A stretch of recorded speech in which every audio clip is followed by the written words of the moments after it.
ده حبايبي شكل الحاجه اللي احنا عملناها النهارده. عملنا ايه مع بعض النهارده؟ النهارده عملنا البلوبيف، وعملنا الحواوشي، وعملنا الكفته اللي هي الكور، وعملنا كمان كفته الشوي. وهنا كمان يا حبايبي بصوا، يعني انا ايه قلبت لكم واحده من البلوبيف، ودي كمان ما باتتش كده في التلاجة، يعني كمان هتمسك نفسها عن كده. بصوا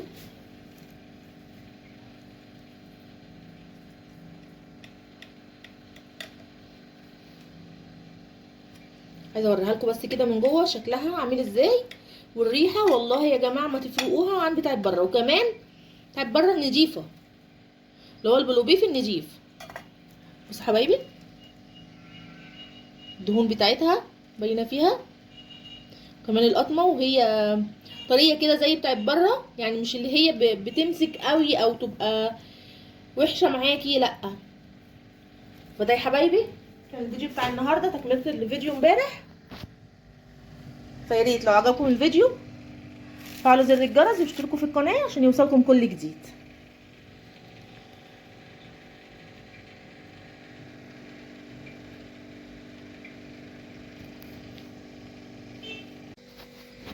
السلام عليكم ورحمه الله وبركاته. ازيكم حبايبي عاملين ايه؟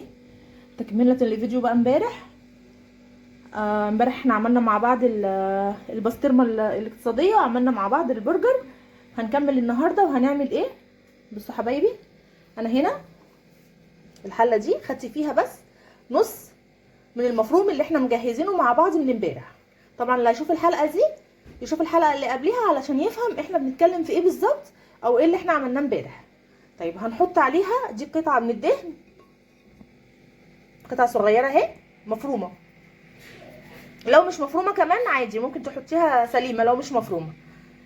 التوابل عباره عن ايه؟ معلقه بابريكا، نص فلفل اسود، ونص 7 بهارات، وكام حبه حبهان، واربع فصوص صغيرين توم، وبصلايه صغيره، وكام ورق لوري. هنحطها هنا كده فوق اللحمه المفرومه والدهن. وهنحط كمان عليها كوبايه ميه اللي هي ال 200 مللي. احنا بنعمل ايه النهارده كده حبايبي؟ بنعمل البلوبيف. هحطها كده دي كوبايه ميه، وهرفعها على النار لمده ربع ساعه. اول ما تبتدي تغلي هوطي عليها النار واسيبها ربع ساعه، وهرجع لكم تاني نكمل مع بعض الوصفه.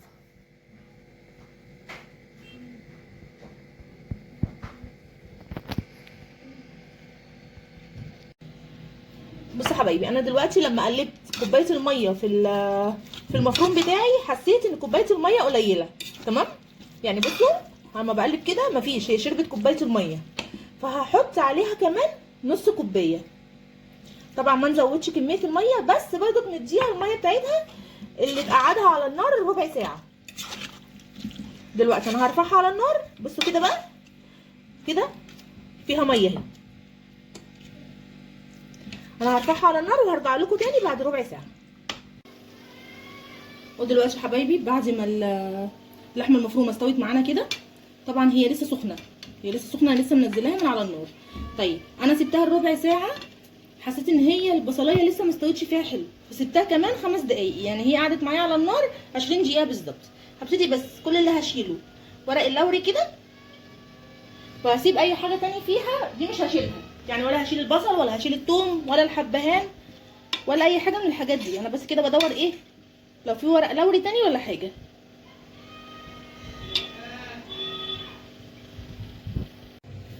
بعد ما اتاكدنا كده ان خلاص مفيش اي ورق لوري، هنجيب بس بصوا حبايبي حوالي ربع كوبايه، يعني اقل كمان من الربع ميه، وهنحط عليها معلقه جيلاتين. الجيلاتين ده جيلاتين نباتي حبايبي، بيتباع من عند العطار، وتاكدي ان هو نباتي لان الحيواني بيبقى فيه قلق شويه. هناخد منه كده معلقه كبيره هرميه كده بالشكل ده، وهنحطها هنا على الميه وابتدي اقلبها.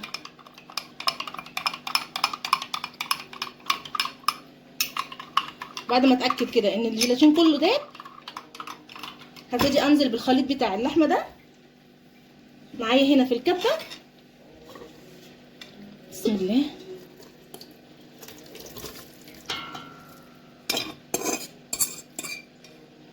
نحط كده الكميه كلها، وهنحط عليها كمان الجيلاتين بتاعنا. الجيلاتين ده يا حبايبي ماده الربط. وبعد ما حطينا الخليط كده كله، هبتدي اضرب الخليط ده كله في الكبه.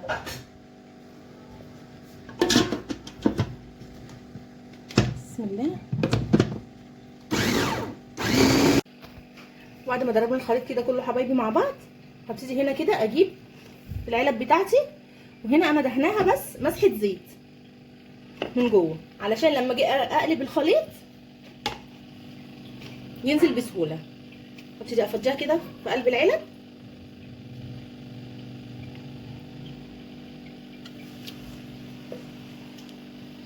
طبعا يا جماعه هنا الخليط لونه غامق شويه معايا، لان انا مش حاطه اي الوان، وانا بصراحه ما بحبش احط الوان، يعني مش من الناس اللي بتحب تستخدم الالوان، حتى لو هي مصرح بيها، مش من الناس اللي بتحب تستخدم الالوان كتير، فبسيب الحاجه بلونها الطبيعي. طبعا انت حباه هيبقى نفس اللون اللي انت بتجيبيه من بره، ممكن تضيفي نقطه لون احمر. ده كده شكلها معانا اهو يا حبايبي. طبعا بتبقى سايله اول ما بنعملها، بندخلها التلاجة. طبعا ممكن تسيبيها في التلاجة لتاني يوم، او على الاقل يعني في التلاجة 8 ساعات. لو مستعجله عليها ممكن تدخليها الفريزر لحد ما تتماسك بس وتبتدي تستخدميها. انا كده دلوقتي هدخلهم التلاجة، وهنكمل بقيه الوصفات ونشوفهم مع بعض لما نخلص خالص. دلوقتي حبايبي انا خدنا هنا دي الوصفه الرابعه كده، عملنا البرجر وعملنا البلو بيف وعملنا البسطرمه، ودي الوصفه الرابعه معانا. انا اخدت كيلو من اللحمه، وعليها ربع بس من البصل، وكم قرن فلفل حامي على بارد، يعني كم قرن فلفل حامي وكم قرن فلفل رومي. واستكفيت بس برشه ملح ورشه فلفل اسود ورشه جوز الطيب، دول اللي حطيتهم مع البصل والفلفل. هبتدي بس اخلط كده الخليط ده كله مع بعضه. تمام. دلوقتي حبايبي بصوا، انا بعد ما خلطنا البصل والفلفل واللحمه المفرومه كده مع بعض، بقى معانا احلى خليط حواوشي. طبعا لحد كده خلاص احنا خليط الحواوشي خالص. بس طبعا اللي متابعني من الاول عارف ان انا معايا ابن الوسطاني ما بيحبش البصل، او ما بيحبش يشوفه في الاكل، فبضطر ان انا اخده تاني جزء كده على الكبه، وافرمه فرمه علشان يضيع شكل البصل بس. ابقى انا كده استفدت بطعم البصل في الحواوشي، وفي نفس الوقت خليت ابني ياكل منه من غير ما يحس بان هو البصل موجود. تمام. انا هفرمه كده دلوقتي تاني في الكبه وهرجع لكم. ده حبايبي الحواوشي معانا اهو، بعد ما فرمته الفرمه التانيه في الكبه مع البصل، عمل معانا 10 كور ما شاء الله. حجم الكوره كبير كده، يعني يملى ما شاء الله الرغيف، يعني كمان ممكن نقلل منها ونخليهم 12 رغيف، بس هو كده حجمها حلو يعني. كمان لو حابين نعملها في عيش اسكندراني اللي هو بالعجينه، عرفوني في الكومنتات، وانا ممكن اعملها معاكم في فيديو تاني منفصل لوحده. ودلوقتي بقى تعالوا نروح يلا على الوصفه الخامسه على طول، ونشوف هنعمل ايه مع بعض. دلوقتي حبايبي علشان ما اطولش بس عليكم الفيديو، انا كل اللي عملته ايه، كان فايض معايا كده كيلو ونص من اللحمه المفرومه. ده اللي كان فايض، خدت منها نص كيلو بس، عملته كور كده وما ضفتش عليها اي حاجه. الكور دي هنستخدمها في ايه؟ هنستخدمها في كفته داوود باشا، هنستخدمها مع السمين لو حابين الوصفات ديت للعيد الكبير. وان شاء الله هدخل لكم كل الوصفات ديت في فيديوهات، وهوريكم انا بستخدمها في ايه. طيب وهناخد بقى الكميه اللي فاضله معانا اللي هي دي. انا بس كل اللي عملته ان انا جبت حزمه بقدونس، وخدت الورق بتاعها بس. طبعا غسلته ونشفته، وهبتدي ادخله كده مع الكفته.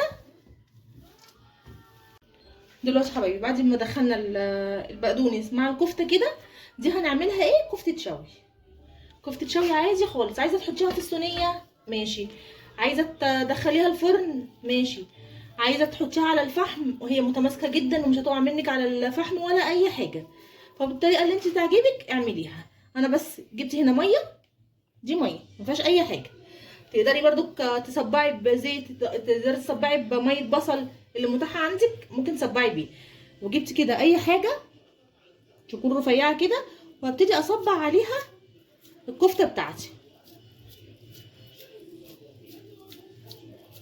بالشكل ده كده.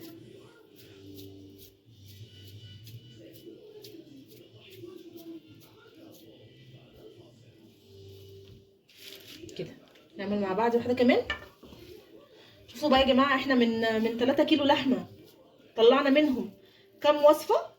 يعني طلعنا منهم البرجر، وطلعنا منهم البسطرمه، وطلعنا منهم كفته الشوي، وطلعنا منهم كفته داوود باشا او تستخدميها زي ما انت عايزه. طلعنا منهم ايه تاني؟ اللهم ذكرني. البلوبيف. تمام. فطلعنا منهم 6 وصفات من 3 كيلو، وبعدين بكميات حلوه وموفره. طلعنا منهم كمان الحواوشي. شوفي بقى انت قسمي وجباتك. وطبعا لو هتعملي حتى وصفه واحده لو بنص كيلو لحمه هتوفر معاكي. وكمان يا جماعه اللي عايز يخزن الحاجات دي من دلوقتي للعيد الكبير عادي، لان خلاص احنا الله يعني ربنا يعود علينا وعليكم يا رب بخير باذن الله. خلاص هو مش فاضل كتير، هو فاضل اقل من شهرين. وطبعا انتوا زي ما انتوا عارفين الحاجات المجمدات دي او المصنعات دي بتقعد كتير قوي بره. طبعا احنا مش حاطين عليها مواد حافظه، بس احنا شايلينها في الفريزر. مش هيجرى لها حاجه. اهم حاجه بس انك ما تفكيش الحاجه وترجعي تجمديها تاني، ده اللي بيبوظ معاكي الحاجه. والبلوبيف، بالنسبه للبلوبيف لو هتستخدميه هتسيبيه على رف التلاجة، ممكن يقعد معاكي لحد اسبوع. لو مش هتستخدمي الكميه كلها وهيقعد معاكي اكتر من كده نشيله على طول في الفريزر، مش هيجرى له اي حاجه. طيب انا هكمل الباقي عشان برضك مطولش عليكم الفيديو، وهرجع نعرض مع بعض الحاجه ونشوف البلوبيف بعد ما تماسك هيبقى شكله عامل ازاي.